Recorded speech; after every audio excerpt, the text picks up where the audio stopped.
We are in the final days leading up to Election Day, and the presidential campaigns are not letting up. Wisconsin in the past week seeing a slew of visits from both sides of the aisle, and that remains the same Sunday as former President Barack Obama making a stop in Milwaukee for the Harris-Walz campaign.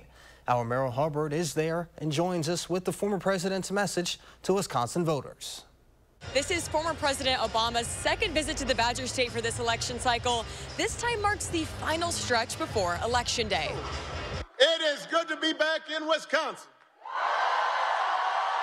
Obama's visit to Milwaukee comes just 2 days after both presidential candidates held rallies in the same city. This is like the pinnacle of the universe right now as far as the election goes. Both Harris and Trump's campaign know how important Wisconsin is. Donald Trump won Wisconsin in 2016 by about 23,000 votes. In 2020, Biden won by about 21,000. So the campaign is thinking, gosh, if all we might need is 21,000, 25,000 votes, what if we can stimulate a higher than average turnout in Milwaukee? UW-Milwaukee political expert says that the campaigning won't stop until the very end. That becomes the manic behavior of a campaign.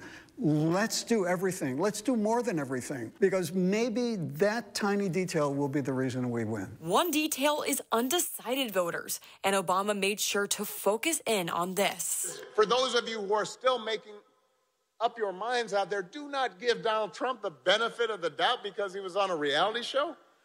And certainly do not give him credit for an economy that he inherited. There is only one candidate who has offered serious ideas about how to drive down prices and make this economy work for everybody, and that is Kamala Harris. Obama went in-depth on Harris's plans for the economy, healthcare, and women's rights. And for immigration, he compared her prior actions to those of Trump's. The bipartisan deal that Kamala Harris supported, even though it was written by one of the most conservative Republicans in Congress, Donald Trump, on the verge of the vote, told Republicans not to vote for it. The final remarks centered on character and values. Just getting somebody in the office that we can all respect, and that's a huge one for me. I believe that the vast majority of people in this country are good, and that they are honest, and that they are generous, and that they are fair. And whether they are Democrats or Republicans or independents, they want those values reflected in their politics. If you are eligible to vote, you still can on Election Day until 8 p.m. Reporting in Milwaukee, Merrill Hubbard, News 3 Now.